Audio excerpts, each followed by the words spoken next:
Ja, hvala še enkrat vsem, da ste prišli, da ste se udeleževali. Jaz za danes nisem imel, v bistvu smo zaključili s tem setom predavanj že prejšnjo uro, tako da sem za danes malo zimproviziral, sem razmišljal, kako bi bilo smiselno zaključiti in sem se odločil za enega gospoda, ki nekako je tudi sam kar znamenito povzel filozofijo v Franciji v 20. stoletju in to je filozof, esejist Alain Badiou, tako da bi si pogledali malo njegovo filozofijo in pa njegovo opredelitev filozofije in pestrega dogajanja na področju filozofije v Franciji v 20. stoletju. Mogoče za tiste, ko niste bili prejšnje ali pa vse ure, bi en hiter povzetek naredili, o čem vse smo se pogovarjali. Torej, začeli smo, vi ste bili prvo uro? Ne, nisem bil ziher. A, ste prvič. Začeli smo si pogledali nekako vlogo Francije v svetu, čisto nasplošno, kaj so prispevali v obliki tudi materialnih stvari, inovacij. Pa smo prišli na miselne produkte, na ideje, ki so jih vrgli v svet in so tudi vplivali na današnjo podobo sveta. Hitro smo potem prišli na učinke francoske misli, na filozofsko tradicijo in kako je oblikovala današnjo mišljenje. Bolj podrobno pa smo si pogledali Descartovo filozofijo, Descarta kot v bistvu klasika filozofije nasploh in tudi v Franciji. Malo bolj podrobno pod mikroskop smo vzeli njegovo metodo skepticizma in dvoma, na kateri je zgrajena celotna Descartova filozofija in tudi vsa nadaljnja praktično francoska filozofija. Torej, ugotovili smo, da Descartes uvede neko raziskovanje, ki ne bi temeljilo na razumu in na gotovih resnicah, išče, kaj bi bilo tisto resnično in na koncu, ko vrže tako avtoritete kot čute, zunanji svet z hipotezo sanj, vrže tudi vse misli, določene matematične resnice, pride do sklepa, da to, da misli, je neka gotova resničnost, ki jo ne more zanikati in najde nek tisti svoj temelj, Arhimedovo točko, na kateri potem zgradi filozofski sistem in tudi metodo znanosti. Od Descarta smo potem prišli na 20. stoletje in filozofijo eksistencializma.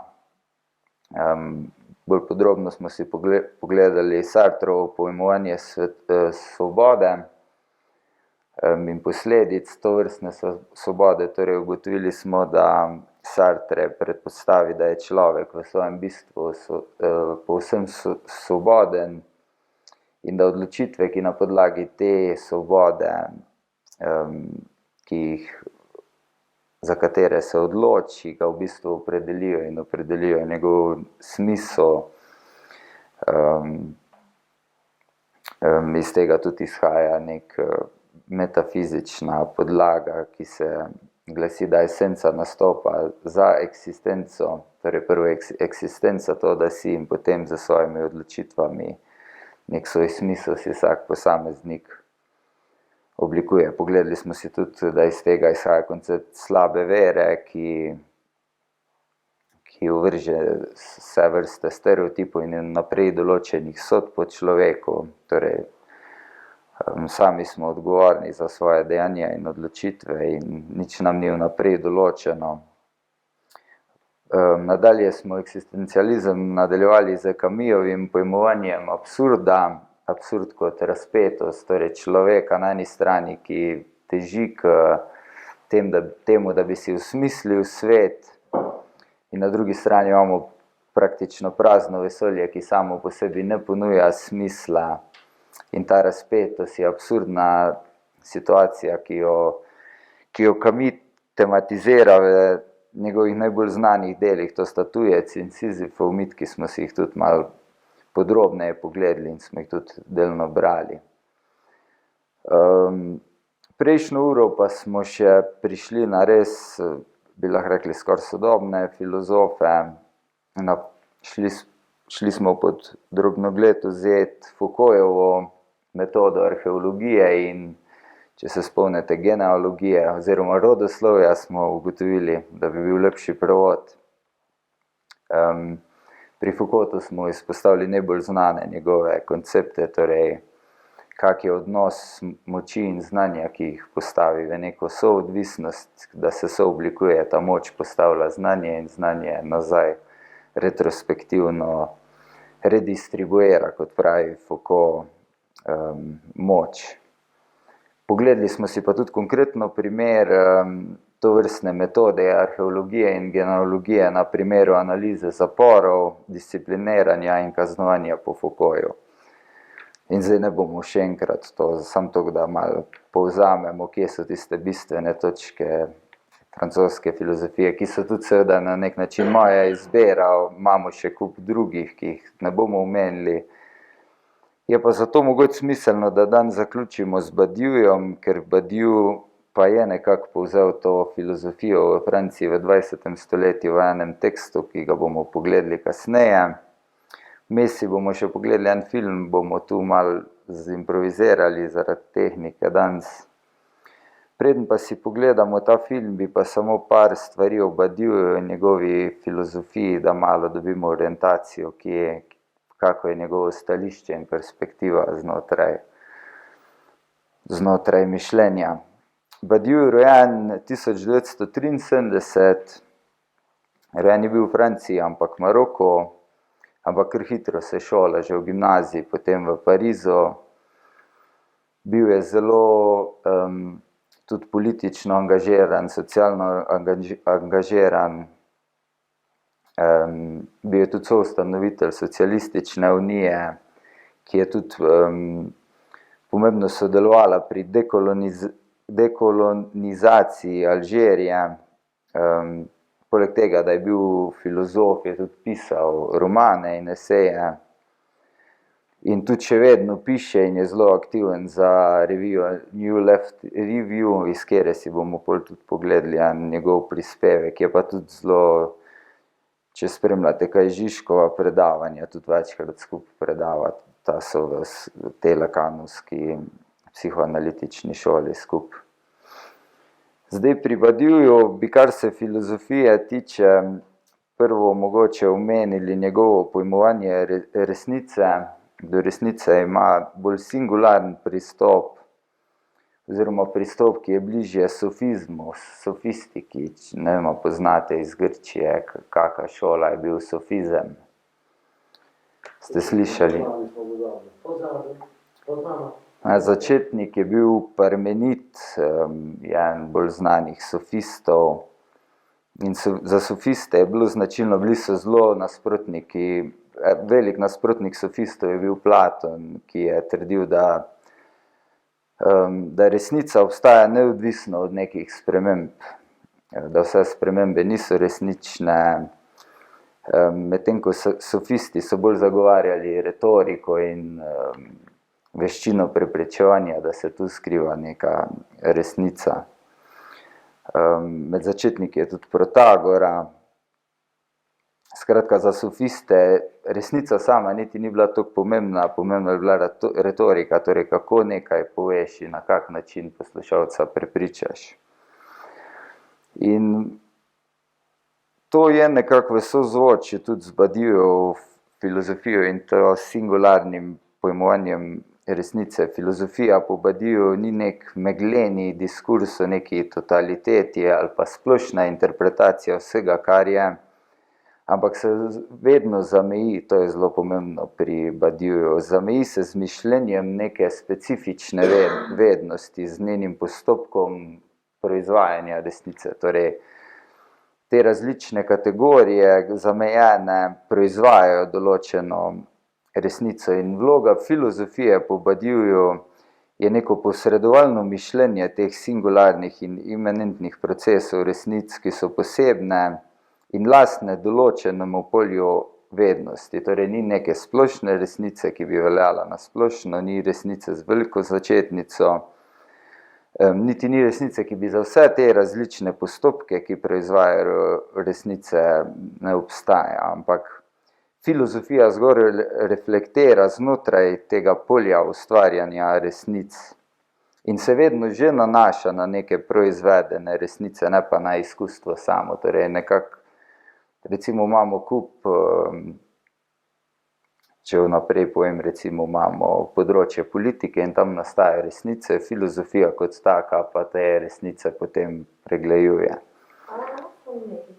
Pa ti vidiš, njegov odnos, prav večkrat tudi to truth, ker je tista resnica, tudi večkrat veliko napiše, kot neka, tako se pravi, ko viša resnica in v kakšne relacije je to s tistim eventom, ki ga on Ja, do tega bom še prišel, Po moje boljš, da postopoma, ampak definitivno ni absolutna v smislu Hegla ali pa Kanta ali pa Platona univerzalna, ampak je vedno vezana na te procese, ki se skozi dogodek zgodijo in potem lahko filozofija šele ima nek material za obdelovati. Tako jaz zastopim tudi. Zdaj, kot pravi Badiou, torej, če smo rekli, da je resnica proizvedena, on navede 4 postopke resnice, ki jih filozofija reflektira. In kot je zdaj že povedala, se zgodijo kot nek dogodek, event, temu pravi Badiou. Ta dogodek on konceptualizira kot revolucijo, kot neko socialno spremembo v nekem trenutku, ki se zgodi na 4 različnih področjih. In ta 4 področja so umetnost, na področju umetnosti vpelje Badiou koncept inestetike. Zdaj, za inestetiko pravi, da s tem razumemo nek odnos filozofije do umetnosti, ki ob domnevi, da sama proizvaja resnice, te nikakor ne poskuša postavljati za objekt filozofije, ampak jo samo preučuje. Torej imamo znotraj umetnosti nastajajo resnice, filozofija jih preučuje. Drugo področje, za katerega Badiou pravi, da samo kreira različne tipe resnice, je ljubezen. In se mi je zdelo bolj primerno, ker sam nikoli nisem tako dobro razumel tega, kako znotraj ljubezni on to razume. Si bomo pogledali 15-minutni film, kjer bomo videli, torej imamo zdaj področje ljubezni in kako on kot filozof, se mi zdi zelo dober primer, govori o ljubezni in jo razčleni, analizira in o ljubezni praktično filozofira, tako da ta film bi si pogledali. Preden si ga pogledamo, bi še omenil, da imamo 2 področja, rekli smo 4, torej umetnost, ljubezen, kot tretjo navede politiko, in kot zadnjo znanost. Zdaj pri politiki lahko tudi vidimo vpletenost Foucaulta, drugih francoskih filozofov, Derridaja, Fanona, recimo na primeru Alžirske vojne za neodvisnost so sodelovali prek udejstvovanja v političnih strankah. Merleau-Ponty, Sartre so bili v francoski komunistični partiji, Sorbonne, École Supérieure so tudi organizirali in spodbudili delavce v znamenitem maju 68, da so šli protestirati in da so nekako povzročali spremembe na političnem področju in to je izhajalo iz nekih tudi filozofskih krogov. Zelo znane so tudi feministke, ki maja 68 praktično v Franciji dosežejo povečano avtonomnost ženskih teles, dostopnost do možnosti splava in nasploh nadzor nad lastnim telesom. Tu je bila predvsem znana aktivistka Sartrova ljubica Simone de Beauvoir, ali kako se izgovori to, mogoče pogledati, Beauvoir, In pa torej kot četrto še navede znanost, da tudi znotraj znanosti se dogaja ta proces ustvarjanja resnice. In zdaj, če bi povzel filozofijo mišljenje, pravi Badiou, če ga citiram, si lahko zamislimo kot nekakšne klešče, torej klešče resnice in njihova naloga je zajeti ali bolje zgrabiti resnice, ki so nastale. Zdaj bi vas predlagal, če se lahko malo bolj skupaj postavimo, pa bi si pogledali ta film, kjer bomo videli v praksi, kako izgleda ta filozofija ljubezni oziroma Badiujeva konceptualizacija ljubezni. Jaz bom dal tu na full screen pa na sredino.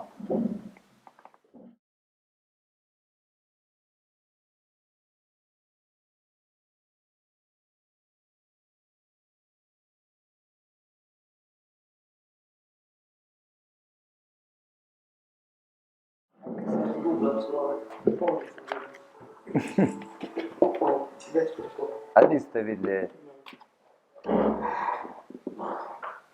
Ja, hotel sem predvsem pokazati direkt primer, kako izgleda ta vloga filozofa pri razčlenjanju oziroma pri vzpostavljanju nekega koncepta do nekega področja, tako je v tem primeru ljubezen. Zdaj, kako jaz tu razumem, kaj smo videli, da se katerih tem se loteva, definitivno se nanaša na nek sodoben svet, kjer se spreminjajo neka pravila ljubezni, a ne vidimo, da se nanaša na socialne medije, na iskanje ljubezni prek socialnih medijev. In vidimo, da konceptualno pravi Badiou, da se zgubi ta risk-taking oziroma ta, kako bi se to prevedlo? Različnih svetov, ki povzroči kreacijo. Ja, pa tudi, da se zgubi ta komponenta risk-taking, no? Risk-taking. Ja, tveganja, kako ti nekoga spoznaš, pa da greš v to neko zgodbo ljubezni, izogibamo se tega in se zgubi en pomemben element ljubezni. Zdaj, kar se pa te resnice tiče, bi pa jaz predvsem rekel, da je pri Badiouju, kar je na nek način prvi predlagal, torej da znotraj nekega takega polja, kot je ljubezen, isto veljavne resnice nastajajo, ampak samo znotraj torej tega področja in se jih ne da prenesti izven tega. Torej ne moramo reči, da iz vidika etike neko pravilo bi veljalo znotraj ljubezni, ker lahko da bi neka moralna instanca, ne vem, če dam en čisto bizaren primer, ne umoriti znotraj ljubezni, se mogoče odvije situacija, kjer je umor celo pravilna in resnična stvar. Recimo bizaren primer. Ampak nasploh je pristop Badija do filozofije ta, da nič ni vnaprej določeno in da se filozofija pusti odprta za neke dogodke, ki pridejo, in da jih potem reflektira naknadno. Zdaj bi se še malo vrnili na ta 4 področja tvorjena resnice, ampak skozi drugi tekst, oziroma njegov znan tekst, ki ga je objavil v reviji New Left Review oktobra 2005. In sicer gre za tekst, ki govori o neki pustolovščini francoske misli v 20. stoletju. Zdaj, tekst začne z razkritjem 3 momentov v zgodovini filozofije, kot pravi Badiou. Prvi moment se je zgodil od 5. do 3. stoletja pred našim štetjem, torej za začetkom od Parmenida pa do Aristotela. In gre za najdaljše obdobje od teh 3 obdobij, ko je zelo intenzivno so nastajale nove ideje in novi pogledi na svet. Drugo tako skoncentrirano obdobje, kjer je bilo veliko teh momentov in vznikov nekih resnic in novih idej, je nemški idealizem, to je obdobje od Kanta do Hegla prek Fichteja in Schellinga. In sicer gre za sicer še krajše obdobje, samo 1 stoletje, ampak zelo pomembno definirajo kot prvi in svet kot posledica tega torej pride do nekega obrata, da ni to, kar spoznava, sekundarno, ampak s Kantom vemo, da je postavil kot prvi in potem vse drugo. Kot tretji tak moment v zgodovini pa Badiou postavi to francosko obdobje, francosko pustolovščino, ki se odvija v drugi polovici 20. stoletja v Franciji, in sicer z izdajo dela Biti nič od Sartreja. V tem delu Sartre definira svobodo, ki smo jo delali pri eksistencializmu, in postavi te temelje eksistencializma. In obdobje traja od 43 vse do Deleuzeovega teksta Kaj je filozofija, ki je bil izdan leta 1990. In zdaj znotraj te francoske pustolovščine, francoskega gibanja išče Badiou, kaj jim je torej skupno, zakaj lahko damo pod isti imenovalec. In kot ugotavlja, jim je skupno troje. Prvo je interpretacija nemških filozofov Hegla, Nietzscheja, Husserla, Heideggera. Torej vsi so se nekoga od teh filozofov pomembno interpretirali oziroma so jim ključno oblikovali njihovo lastno misel. Videli smo zadnjič na primeru Foucaulta, da je imel Nietzsche, mu je praktično dal metodo raziskovanja. Isto lahko rečemo recimo za Derridaja, se je napajal iz Husserla, Heideggera, Lacan tudi iz Hegla. Praktično vsak je imel enega nemškega filozofa za pomemben vpliv. Kot naslednja točka, ki jim je skupna, pravi Badiou, jim je skupen odnos do znanosti, in sicer ne znanosti kot nekega odkrivanja sveta, ampak kot kreativne, ne zgolj opisovalne sile. Znanost, pravi Badiou, je šla čez samo neko realiteto znanja in podobno kot to za ljubezen napravi in tudi umetnost opisuje znanost kot kreativno misel, bolj podobno umetnosti, ni zgolj opazovalno-konceptualna organizacija nekih fenomenov, ki se nam kažejo, ampak pristopa in sama oblikuje neke resnice znotraj. Nadaljuje, kot sem že tudi prej omenil, je skupno tem filozofom francoskega gibanja politični aktivizem. Prej sem dal par primerov, kako so bili Foucault, kako je bil sam tudi recimo Badiou, tudi Althusser, Deleuze, Merleau-Ponty so bili vsi aktivisti in so iskali to relacijo med konceptom in akcijo. Kot zadnjo pa še omeni eno zelo pomemben skupen moment teh filozofov, ki ga tudi lahko danes vidimo pri najbolj znanih filozofih, ki jih spremljamo, kot je Žižek. To pa je modernizacija filozofije, ne v smislu moderne pred tem, ampak bolj v sodobnosti. Torej vsi ti filozofi spremljajo sodobno umetniško, kulturno, socialno dogajanje res od blizu. Naprimer, popularno je bilo pri Francozih, da so pisali v nefigurativnem slikarstvu, novi glasbi, teatru, detektivske novele, jazz, kino, vse to postane nekako zanimanje filozofov. Tudi tule lahko vedno si prikličemo Žižka kot nekega naslednjega tega. Vidimo, da skače od risank do filma, do trenutne politične situacije in vse to dogajanje filozofsko konceptualizira.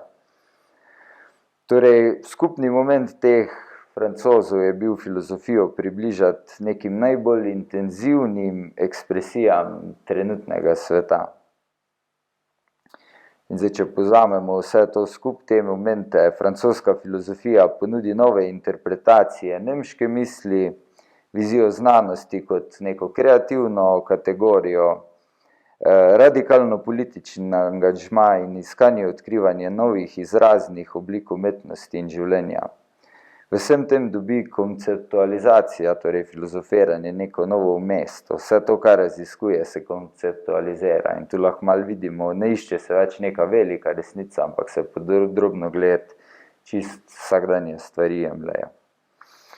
Nadalje še Badi v tem tekstu izpostavi, da je zelo pomembni so 3 elementi, ki so vsem skupni. To je pisava, jezik in norma.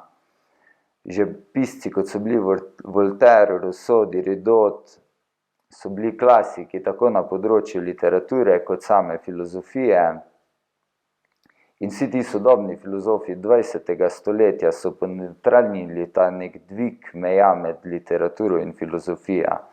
Recimo smo govorili o Sartreju. Sartre je bil tako novelist, kot pisal je scenarije za predstave, pa tudi filozof. In večini teh francoskih filozofov je to skupno, da to mejo med pisateljem in filozofom nekako presegajo in na oba področja v svojem delu stopajo. Torej izumijo nek nov način pisanja, ki meji na literaturo in filozofijo. V koncu tega teksta, kjer pač analizira, kaj se v Franciji zgodilo vse v 20. stoletju, še izpostavi en pomemben moment, ki ga tudi lahko razberemo praktično pri vseh. Videli smo že malo tudi pri Foucaultu, ko sem prejšnjič govoril, in to je moment, ki ga on opiše kot z ali proti Freudu. Zdaj ne vem, koliko poznate Freuda. Freud je pomemben psihoanalitik, tudi v kliničnih praksah se ga učijo na medicini, ampak imel je tudi veliko filozofskih konceptov in je tudi znotraj filozofije sprožil kup nadaljnjih razmislekov. Če na hitro povzamem samo seksualnost, Freud želi doseči, da se na področju govorjenja o seksualnosti vzpostavi epistemološki, torej nek spoznavni pogum, da se preučuje samo seksualnost takšno, kot je, brez nekih olajšav in tripikice. Freudov nauk o psihoanalizi pravi, da so nekatere vsebine za nas kot seksualna, kot gonska bitja, nevzdržne in jih posledično jih potlačimo, kar pa Freud ugotovi za vpeljavo koncepta nezavednega je, da se te potlačene, nevzdržne vsebine v naši zavesti kažejo skozi različne oblike. Ena od takih, ki jih v veliko knjigah Freud preučuje, so sanje. V sanjah pač v bolj mili obliki neka nevzdržna vsebina se prikrito prikaže, zato ne direkt sanjamo nikoli nekaj, kar smo hoteli potlačiti, ampak se nam simbolično prikazuje nazaj v zavest. Naslednji tak primer so spodrsljaji v govoru, kjer v govoru mogoče nam uide kaj, kar smo hoteli potlačiti.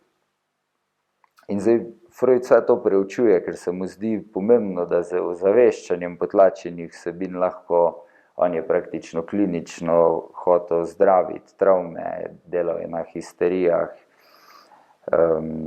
vpeljal je tudi znamenito metodo imenovano talking cure, kjer vemo, da imamo kavč, imamo analitika in pacienta in z govorjenjem ta analitik pomaga pacientu, da razreši in nekako zavesti te potlačene vsebine in jih s tem, ko jih ozavesti, spravi iz nezavednega potlačenega, tudi na nek način ta konflikt v sebi razreši. Nadalje, poleg nezavednega, zdaj samo na hitro omenjam pomembne momente Freuda, da se navežem nazaj na tekst.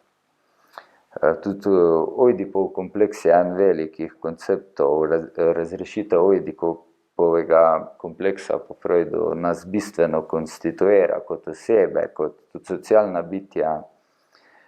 Kot en od primerov je, da z pravilno razrešitvijo ponotranjimo incest kot neko univerzalno normo prepovedi. Če tega ne naredimo, smo praktično lahko incestno nagnjeni. Ampak večinoma vsak otrok gre skozi ta seksualni razvoj. Freud to opisuje od oralne faze, ko so erogene cone usta, prek vseh faz do falične in na koncu z razrešitvijo tega Ojdipovega kompleksa prek staršev. Zdaj zelo na hitro to probam. Skratka, Ojdipov kompleks je pomemben v Freudovi teoriji, zato ker kot osebe z pravilno in zdravo razrešitvijo razvijamo moralno zavest in postanemo lahko neka zdrava socialna bitja. Ni pa Freud preučeval zgolj psih in nevroz, ki nastanejo z takimi konflikti in nerazrešitvijo, ampak je tudi preučeval interakcijo družbe in človeka na drugi strani. In zato mogoče danes vidimo to Lakanovce, Žižkejance, Foucaulta in podobne, da so se toliko na Freuda sklicevali, zato ker je tudi interakcijo družbe in človeka preučeval. In predvsem dejstvo, da neke strukture ideologije na nas delujejo in jih včasih zaznamo, drugič tega sploh ne zaznamo, niti ne vemo, da na nas delujejo. In Freud, ko je upeljal nezavedno raven, je tudi ugotovil, da lahko ideologija skozi nas deluje na nezavedni ravni in da lahko s preučevanjem tudi to zavestimo, imamo bolj nek nadzor sami nad sabo. Ok, zdaj, Lakana ne bom danes, ker se preveč je informacij naenkrat. Ampak skratka, v tem nekem novem pisateljskem duhu hoče tu Badiou izpostaviti, da so vsi ti pisatelji našli neko svojo pozicijo znotraj te konceptualizacije, filozofske konceptualizacije Freuda, ne klinične.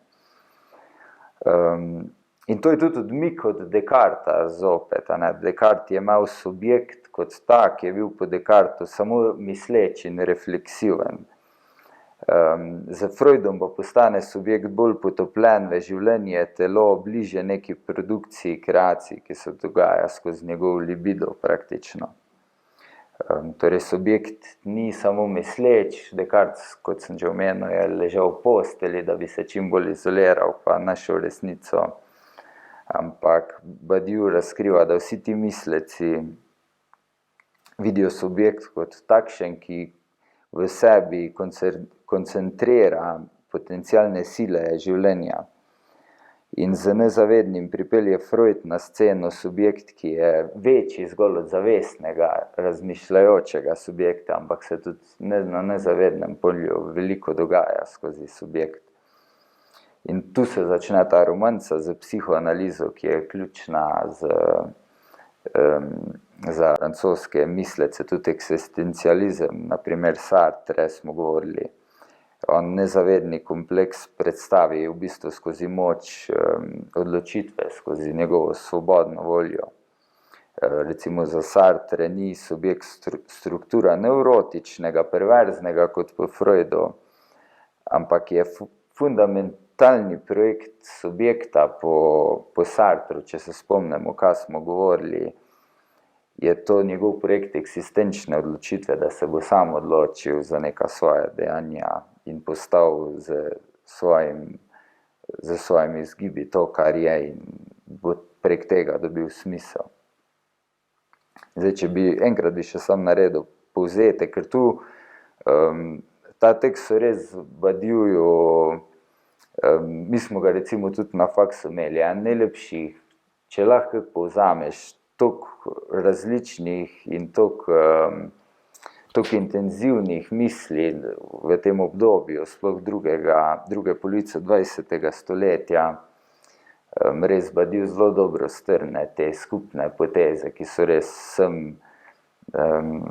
mi tu nimamo časa, mi smo zadnjič recimo samo malo se dotaknili Foucaulta, vsak od teh mislecev, Derrida, Deleuze ima res dolge opuse, ko bi par let lahko imeli predavanje na to temo. Zato je toliko dober vstop, se mi zdi ta Badioujev tekst, ki je res poznal vse te in jih postavil pod nek skupni imenovalec in jih nekako uredil v neko smiselno celoto.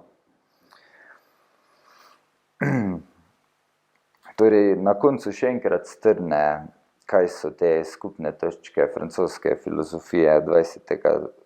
stoletja.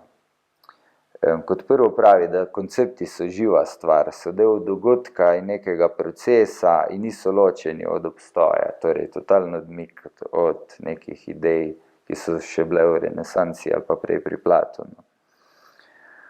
Filozofijo jim je pomembno zliti z modernosti, oziroma bolj primerno jaz bi uporabil izraz sodobnost, ker modernost bi lahko rekli tudi za Hegla. Torej, filozofijo je projekt vzeti iz akademije in jo postaviti v cirkulacijo dnevnega življenja.